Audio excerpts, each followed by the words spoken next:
Subtraction of to vector को हम लोग देख रहे हैं। सपोज करिए ये वेक्टर ए है। देखिए, ये है वेक्टर ए, ये है वेक्टर ए और ये है वेक्टर बी। इनके बीच का एंगल है थीटा।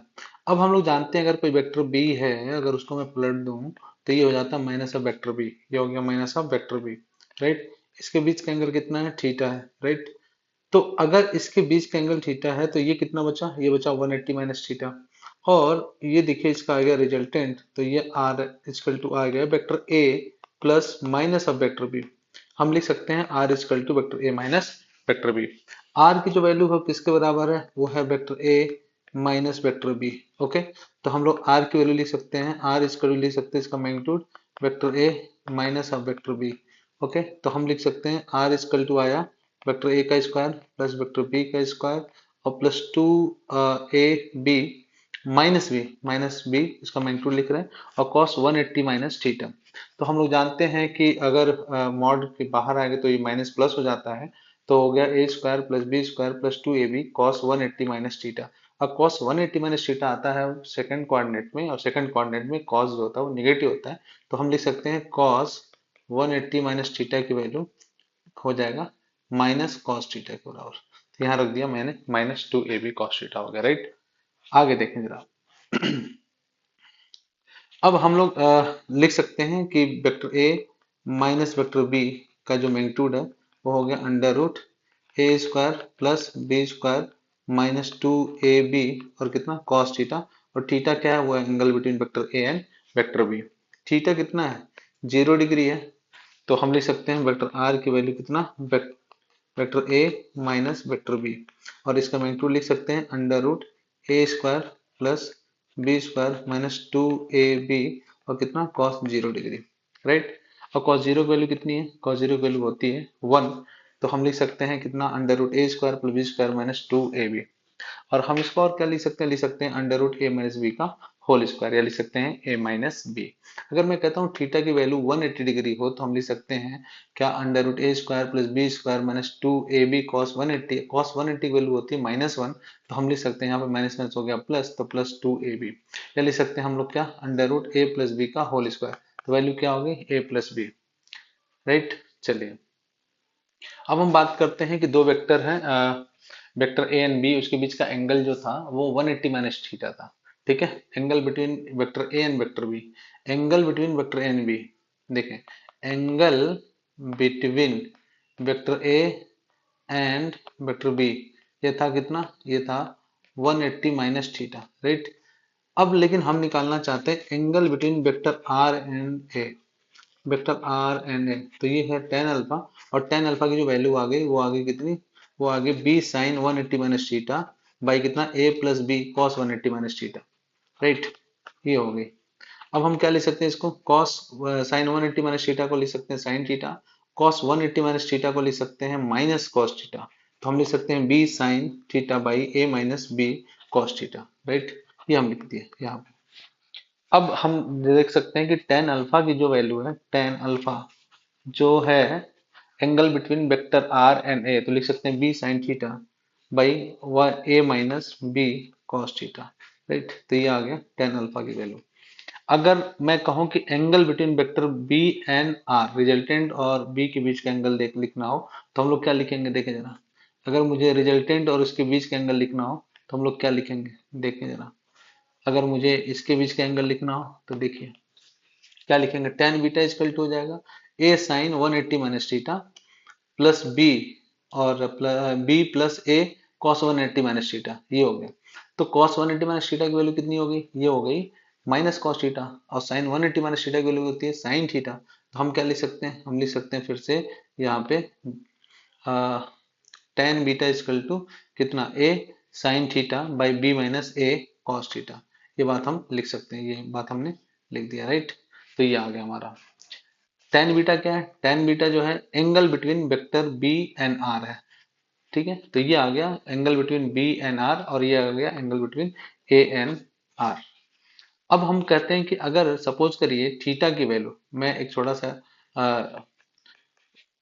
एग्जांपल दे रहा हूं कि अगर थीटा की वैल्यू हो 90 डिग्री, 90 डिग्री हो तो cos 90 तो अपन लोग जानते हैं जीरो होता है, तो under root A square plus B square minus two A B cos 90 रखेंगे तो cos 90 की वैल्यू कितनी, जीरो, तो जीरो से मल्टीप्लाई करते वैल्यू कितनी आ गई, under root A square plus B square, right. तो ये हो गया जो है अपना थीटा की वैल्यू। ओके, चलिए ये आ गया रिजल्टेंट की वैल्यू। अब हम लोग कुछ क्वेश्चन देखना चाहते हैं कि अगर इस पे क्वेश्चन आए तो कैसे बनते हैं और कैसे इस तरह के क्वेश्चन को अपन लोग टैकल करते हैं, राइट। चलिए देखिए, अगर मैं कहता हूं कि क्वेश्चन ये है, पहले इसको लिख लें सभी लोग, इसको लिख लीजिए जल्दी से सभी लोग, फिर उसके बाद आगे बढ़ते हैं, फिर उसके बाद हम लोग आगे बढ़ते हैं। लेकिन तो अब हम लोग आगे बढ़ते हैं, जैसे अब मान लीजिए मैं कह दिया क्वेश्चन ऐसे दे दिया है कि ये हो गया तो मैं आगे बढ़ जाऊं, ठीक है। अब क्वेश्चन देखिए जरा, क्वेश्चन क्या दे रखा है। क्वेश्चन दे सकता है कि दो वेक्टर हैं, जैसे क्वेश्चन नंबर 1 पर देखिए, कह दिया कि दो वेक्टर है, बहुत बेसिक क्वेश्चन है। कह दिया कि दो वेक्टर हैं और उनका जो है मैग्नीट्यूड अलग अलग दे रखा है, जैसे मैंने कह दिया कि दो वेक्टर हैं और वेक्टर ए का मैग्नीट्यूड है वो 2 और वेक्टर बी का जो मैग्नीट्यूड है वो है कितना, सपोज करिए 2 या 5 मान लीजिए। अ, एक मिनट, इसका मैं वैल्यू ले लेता हूँ अलग, इसकी वैल्यू ले लिया मैंने 5 और इसकी वैल्यू ले लिया मैंने 10, राइट। और इनके बीच का जो एंगल है, angle between vector A and B is 37 degree. Then find then find vector A minus B का मैग्नीट्यूड। तो देखिए हम लोग क्या बोल सकते हैं, हम लोग बोल सकते हैं कि पूछ क्या रहा है, ये पूछ रहा है रिजल्टेंट की वैल्यू, रिजल्टेंट की वैल्यू कितनी होगी, vector A minus B vector B, और इसका मैग्नीट्यूड हम बात करें तो कितना आ जाएगा, इसका मैग्नीट्यूड आएगा under root A square plus B square minus two A B और कितना कॉस थीटा। अब रख दीजिए वैल्यू, तो देखिए ए की वैल्यू कितनी है, ए की वैल्यू है 5, 5 का स्क्वायर प्लस बी की वैल्यू है 10 का स्क्वायर माइनस टू, ए की वैल्यू 5, बी की वैल्यू 10 और इसके बीच का एंगल कितना है, कॉस 37 डिग्री। तो हम लोग क्या लिख सकते हैं, हम लिख सकते हैं अंडर रूट 5 का स्क्वायर 25, 10 का स्क्वायर 100 माइनस टू और इंटू कितना 5 इंटू कितना 10 और cos 37 की वैल्यू 4/5। तो हम लोग क्या लिख सकते हैं, इसको लिख सकते हैं अंडर रूट 25 प्लस 100 माइनस, ये 5 से 5 कट गया और ये हो गया 8। तो हम लोग लिख सकते हैं इसकी वैल्यू कितनी आ गई, इसकी वैल्यू आ गई अंडर रूट कितना आ जाएगा, ये कितना हुआ, ये होगा 2 × 5 × 10, ओके ओके, 10 छूट रहा था तो 10 से कितना हो गया ये 80 हो गया ये तो, है ना। तो वैल्यू आ गई कितनी, अंडर रूट 45 न्यूटन। तो ये है बहुत ही बेसिक क्वेश्चन, है ना, बहुत ही बेसिक क्वेश्चन जो मैंने लिखा है, जिसमें दो वेक्टर दिए हैं और उनके बीच का एंगल दे रखा हो, तो ऐसे क्वेश्चन पूछ लेते हैं। अब एक छोटा सा क्वेश्चन और कर लेते हैं, एक छोटा सा क्वेश्चन और कर लेते हैं। ये क्वेश्चन क्या कहता है, देखिए ये क्वेश्चन कहता है कि अगर अगर vector A plus vector B का magnitude by vector A minus vector B का मैग्नीट्यूड और इसकी वैल्यू 1 हो तो बताइए angle between vector A and B क्या होगा। Find the angle, find angle between vector A and vector B, ये पूछा है अपने से। तो देखिए हम लोग क्या लिख सकते हैं, यहाँ से हम लिख सकते हैं, यहाँ से लिख सकते हैं हम लोग क्या लिख सकते हैं, यहाँ से लिख सकते हैं vector A plus vector B और इसका मैग्नीट्यूड इक्वल टू कितना, vector A minus vector B का मैग्नीट्यूड। अब ए प्लस बी के लिए लिखिए, बताइए हम लिख सकते हैं कितना, under root A square plus B square plus two A B cos theta और इसकी वैल्यू लिख सकते हैं under root A square plus B square minus two A B cos theta.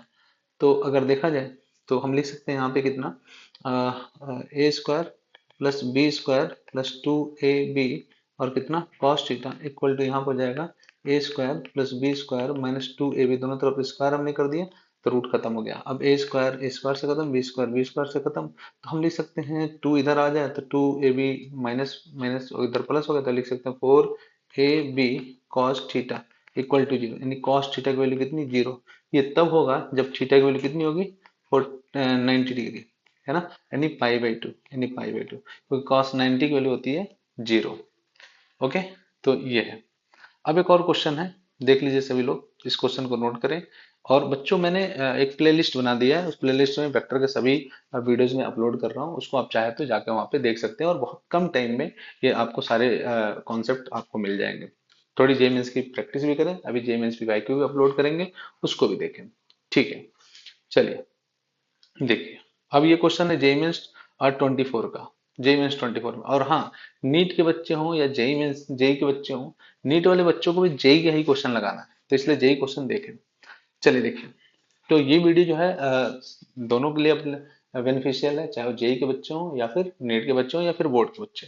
ठीक है, देखिए कह रहा है कि देखते हैं क्वेश्चन। कह रहा है if the vector A and B makes an angle cos inverse 5/9 with each other, the vector A plus B का मैग्नीट्यूड कह रहा है root 2 times vector A minus vector B के मैग्नीट्यूड के बराबर है, और ए की value N N into vector B का मैग्नीट्यूड है। तो इंटीजर वैल्यू पूछ रहा है एन क्या होगा, राइट। तो चलिए देखते हैं, आगे बढ़ते हैं।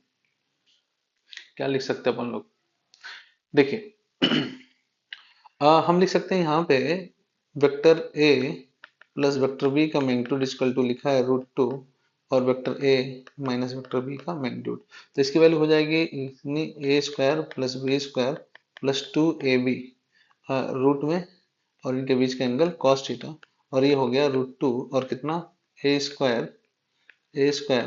Plus B square minus 2ab, और इनके बीच का एंगल कितना cos थीटा, और ये भी होगा किसमें रूट में। दोनों तरफ रूट को अगर मैं स्क्वायर कर दूं, हटा दूं, तो क्या हो जाएगा A square plus B square plus 2ab और कितना cos थीटा, और यहाँ पे हो जाएगा A square plus B square minus 2ab और कितना cos थीटा, राइट।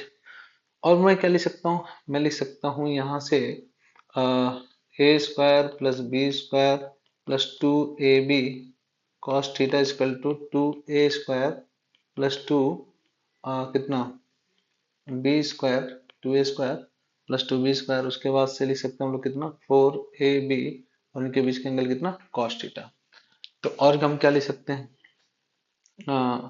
इस cos थीटा को इधर लाएं अगर हम, तो हो जाएगा 4 और 2 यानी 6ab cos theta equal to, अगर इधर ले जाएं तो ये ए स्क्वायर बचेगा, और 2a स्क्वायर में से स्क्वायर कट गया तो ए स्क्वायर, 2b स्क्वायर में से बी स्क्वायर कट गया तो बी स्क्वायर। ओके, ये बात हम लिख सकते हैं। cos थीटा की जो वैल्यू है, देखें जरा, cos थीटा की वैल्यू कितना दे रखा है, cos थीटा की जो वैल्यू दे रखा है वो यहाँ पे लिख सकता हूँ मैं, cos थीटा इक्वल टू दे रखा है 5/9, तो रखा जाए 6ab, और यहाँ पे cos थीटा की वैल्यू हो गई कितनी 5/9, okay, equal to A square plus B square. ऐसा हम लिख सकते हैं, ऐसा हम लोग लिख सकते हैं। ठीक है, देखिए अगर ऐसा लिख सकते हैं तो आगे देखिए क्या कर सकते हैं। अब यहाँ से हम लोग इसको कट कर दें, 3 3 जा 9 और 3 2 जा 6, तो हम लिख सकते हैं कितना 5 2 जा यानी 10ab इक्वल टू, और 3 का इधर मल्टीप्लाई करेंगे 3a square plus 3b square, ये लिख सकते हैं। या हम लिख सकते हैं 3a square plus 3b square minus 10ab equal to 0, ऐसा हम लिख सकते हैं, है ना, ऐसा हम लोग लिख सकते हैं। तो अब देखें जरा, समझें सभी लोग, तो हम लोग क्या कर सकते हैं। अब इसमें अगर हम पहले वाले की वैल्यू देखें, जो पहला हमें दे रखा है कि एक कंडीशन वेक्टर ए का मैग्नीट्यूड एन टाइम्स है वेक्टर बी के मैग्नीट्यूड के, तो यहाँ पे हम लोग क्या लिख सकते हैं, यहाँ पे हम लोग लिख सकते हैं कि यहाँ पे हम लोग क्या लिख सकते हैं, यहाँ पे हम लोग लिख सकते हैं, देखिए जरा मैं इधर लिख देता हूँ। यहाँ पे हम लोग लिख सकते हैं वेक्टर दे रखा है ये a equal to N B, तो a की जगह b की वैल्यू रखा जाए तो देखिए क्या आता है। देखिए तो हम लोग लिख सकते हैं कितना, हम लोग लिख सकते हैं कितना, लिख सकते हैं 3a स्क्वायर, तो 3a की जगह कितना एन बी लिख दें हम, एन बी लिख दें, एन बी का square plus 3b square equal to 10ab, ऐसे लिख सकते हैं। और एक जगह फिर से रख दें हम, यहाँ पे कितना एक जगह रख दें एन इंटू बी, यहाँ पे एक जगह रख दें कितना एन इंटू बी, और बी तो पहले से है, तो 3 N square B square, plus 3b² equal to 10nb² हो जाएगा। अब बच्चों यहाँ पे हम लोग क्या कर सकते हैं, यहाँ पे b² कॉमन कर लें तो 3n² प्लस 3 हो गया, और यहाँ पे b² इक्वल टू कितना 10nb², ये b² खत्म, 3n² plus 3 minus 10n equal to 0। तो हम यहाँ पे क्या लिख सकते हैं, क्या लिख सकते हैं, देखें जरा, यहाँ पे क्वाड्रेटिक इक्वेशन बनेगा। इसको अगर हम सॉल्व करें तो देखिए वैल्यू कितनी आएगी, ये आएगी 3n² माइनस कितना हो जाएगा 9n minus n plus 3 equal to 0। तो 3n अगर हम कॉमन कर लें तो यहाँ पे बचेगा कितना n माइनस 3, और यहाँ पे -1 कॉमन कर लें तो n माइनस 3 इक्वल टू 0। तो बचेगा 3n-1 एक ब्रैकेट में और n माइनस 3 एक ब्रैकेट में इक्वल टू 0। तो हम लिख सकते हैं 3n-1 इक्वल टू 0, तो n की वैल्यू कितनी हो जाएगी 1/3, और n इक्वल टू हो जाएगा n माइनस 3 इक्वल टू, अगर मैं 0 लिखूं तो n की वैल्यू हो जाएगा 3। तो यानी n की जो वैल्यू आएगी वो देखिए क्या आ सकता है, ये 1/3 होगा, या n की वैल्यू कितनी होगी 3 होगी, है ना। तो अगर आप इसको कंपेयर करें तो n की वैल्यू, a की वैल्यू रखिए, तो a की वैल्यू जो आ गई वो आ जाएगी n टाइम्स b। तो n की वैल्यू हम लिख सकते हैं कितनी होगी, n की वैल्यू होगी 3, राइट। तो n की वैल्यू आ गई 3, ये आपका होगा आंसर, n की वैल्यू 3 आएगी, ओके। क्योंकि n जो है ये 3 इंटीजर वैल्यू मिलेगा, ये 1/3 करेंगे तो ये इंटीजर नहीं मिलेगा, क्योंकि इसमें इंटीजर वैल्यू दे रखा है, इसमें देखिए आंसर में इंटीजर वैल्यू दे रखा है, ओके। चलिए, तो ये हो गया। अब आगे बढ़ते हैं अगले कॉन्सेप्ट पे, अगले कॉन्सेप्ट को देखते हैं, अगले कॉन्सेप्ट को देखते हैं। अगला कॉन्सेप्ट क्या कहता है, अगला कॉन्सेप्ट कहता है कि अगर दो वेक्टर हैं और इनका मैग्नीट्यूड इक्वल है, टू वेक्टर्स हैं, टू वेक्टर्स और इक्वल मैग्नीट्यूड के हैं, इक्वल मैग्नीट्यूड के हैं, ठीक है। और इक्वल मैग्नीट्यूड में तो क्या है, वेक्टर ए वेक्टर बी के बराबर है, और ये वैल्यू आ गई ए, ठीक है, ओके। तो अब हम क्या लिख सकते हैं, और मैं कहता हूं इनके बीच का एंगल जो है वो कितना है, थीटा है। तो हम लोग क्या लिख सकते हैं, हम लोग लिख सकते हैं, देखना जरा समझना बच्चों, vector A minus vector B equal to under root कितना a² plus b² minus 2ab और कितना cos थीटा। अब रखिए a की जगह पे b a², b की जगह पे a² माइनस 2a, a तो a² हो जाएगा और क्या cos थीटा। अब यहाँ पे 2a² माइनस 2a² और कितना है cos थीटा। अगर 2a² में कॉमन कर लूँ तो 1 माइनस cos थीटा बचेगा, और हम लोग जानते हैं 1 माइनस cos थीटा की जो वैल्यू होती है वो होती है कितना 2 साइन थीटा बाई 2। तो लिख सकते हैं साइन स्क्वायर थीटा बाई 2, तो लिख सकते हैं कितना 2a² into 2 sign square theta by 2। तो क्या लिख सकते हैं, हम लिख सकते हैं under root 4a² sine square theta by 2। और अगर इसकी वैल्यू हम लिखें तो क्या लिख सकते हैं, vector A minus vector B की वैल्यू आ जाएगी कितना, आ जाएगी 2a साइन और कितना थीटा बाई 2, ये वैल्यू आ जाएगी, ओके। ये वैल्यू आ जाएगी, यानी जब हम a प्लस बी कर रहे थे तो वहां पे 2a cos थीटा बाई 2 आ रहा था, यहाँ पे साइन थीटा बाई 2 आ रहा है। अगर दो वेक्टर है उनका मैग्नीट्यूड इक्वल है तो हम लोग क्या लिख सकते हैं। अब इसमें अगर चेंज इन वेलोसिटी का एक क्वेश्चन पूछता है, चेंज इन वेलोसिटी, तो इसको लिख सकते हैं हम लोग v2 माइनस v1, और इसका मैग्नीट्यूड पूछता है तो इसकी वैल्यू किसके बराबर लिख सकते हैं, इसकी वैल्यू लिख दी है हमने क्या 2v साइन थीटा बाई 2। अगर मैं कहता हूँ कि दो वेक्टर है, सॉरी कोई पार्टिकल है जो v वेलोसिटी चल रहा है और यहाँ पे जो एंगल बना रहा है 60 डिग्री बना रहा है, तो अपन लोग क्या लिख सकते हैं, चेंज इन वेलोसिटी कितना आ जाएगा, चेंज इन वेलोसिटी का अगर मैग्नीट्यूड पूछेगा तो अपन लोग लिख सकते हैं 2v, क्योंकि यहाँ पे v होगा यहाँ पे v होगा, तो 2v साइन और 60/2 यानी 30 डिग्री हो जाएगा, 2v साइन 30 डिग्री, और साइन 30 की वैल्यू कितनी जाती है 1/v, सॉरी 1/2, तो कट गया कितना आया, ये आ गया v। तो आंसर इस यहाँ पे क्या आ गया v आ गया। तो इस तरह के क्वेश्चन कई बार पूछे जाते हैं। मेरे प्यारे बच्चों, ये वेक्टर एडिशन का कॉन्सेप्ट था, ठीक है, इस पर कुछ क्वेश्चन भी है, और नेक्स्ट वीडियो पे हम लोग वेक्टर सब्ट्रैक्शन और एडिशन दोनों का कुछ क्वेश्चन हम लोग करेंगे, ठीक है। तो इसको आप लिख लें, और सारे वीडियोस हम प्लेलिस्ट में डाल रहे हैं, उस हिसाब से आप इसको देखते जाएं। थैंक यू बच्चों, थैंक यू सो मच।